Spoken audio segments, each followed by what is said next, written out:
Tutorial para aprender a conectar transformadores. Lo primero que haremos será poner nuestro multímetro en escala de medición de diodos, o también conocida como continuidad. Es esa que tiene como ese símbolo del punto y las rayas. En el transformador vamos a encontrar 7 pines en este caso, y tenemos 6 pines conectados a los cables de cobre y un pin que no tiene ninguna conexión. Entonces, con nuestro multímetro en escala de continuidad vamos a medir si tienen continuidad entre ellos. Como pudimos ver, el primer pin está desconectado y no tiene continuidad con ninguno de los siguientes pines. Entonces procedemos a medir las siguientes terminales. Este tiene continuidad aquí y aquí.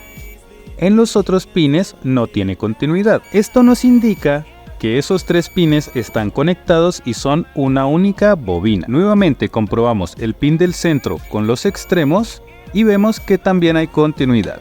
Entonces procedemos con un marcador a marcar que esas 3 puntas mantienen su continuidad. Entonces es posible que ese sea uno de los bobinados. Muy bien, entonces verificamos que los pines que ya marcamos no tengan continuidad con los otros pines. Ya comprobamos que esos pines están aislados de estos 3. Y ahora, si medimos los otros 3, vamos a notar que entre ellos también hay continuidad. Entonces podemos deducir que tenemos 2 bobinas en este lado del transformador.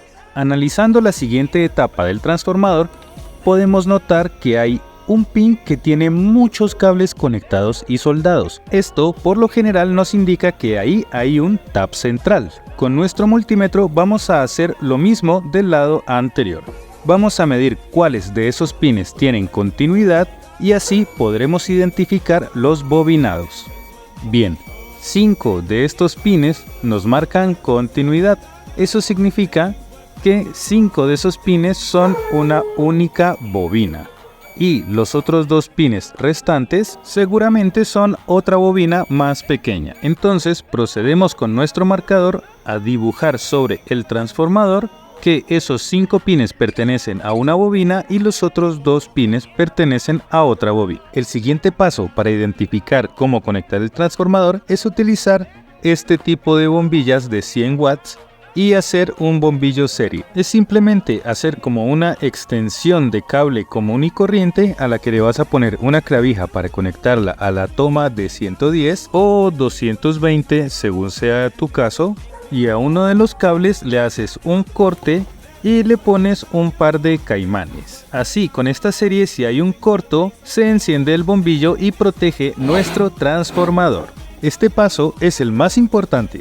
Vas a tomar uno de los caimanes y lo vas a poner en uno de los extremos que identificamos como una bobina. Y con el otro caimán vas a tocar cualquiera de los otros 2 extremos que están unidos a esta bobina. Si el bombillo enciende, quiere decir que ese pin no es para 110 voltios. Sin embargo, si probamos en el pin del siguiente extremo, el bombillo no enciende. Vuelvo a probar en el pin del lado, vemos que enciende, y en el otro extremo no enciende. Esto quiere decir que los pines de los extremos son los que podemos conectar a 110 voltios, pero todavía no lo debes conectar directo a la red eléctrica. Primero vamos a poner nuestro multímetro en escala de medición de voltaje alterno, y el transformador siempre debe estar conectado a través de la serie, ya que esta nos protege de cualquier cortocircuito. Tengan cuidado en el momento de manipular el transformador, ya que las puntas que le ponemos a nuestra bombilla tienen el voltaje de la red eléctrica.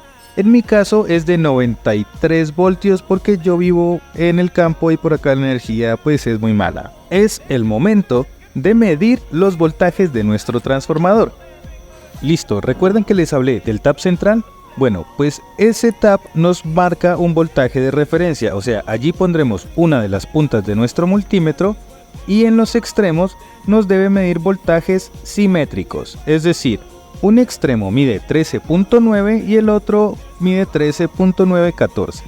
El otro mide 21,6 y el otro extremo 21,7. Exactamente podemos comprobar que ese es un tap central y tenemos voltajes simétricos en los otros 2 extremos. Ahora procedemos a marcar los voltajes que nos midió cada una de las bobinas. El primero era de 3 voltios. Tenemos voltaje 0.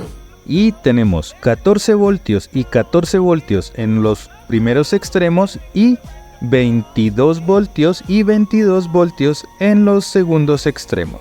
Ahora, los otros 3 pines que nos sobraron de nuestro transformador también los podemos medir a través del mismo proceso del bombillo serie. Vamos a identificar cuáles se pueden conectar a 110 voltios. Y es lo mismo que los pines de al lado. Simplemente los extremos son los que se pueden conectar a 110 voltios. Entonces vamos a hacer las mediciones correspondientes. Con el siguiente devanado vamos a hacer las mediciones a ver cómo resultan. Podemos observar que los voltajes son relativamente similares, 14.5, 14.5, 22.4, 22.4 y 3 voltios. Si te gustó este video, recuerda compartirlo y dejar un like.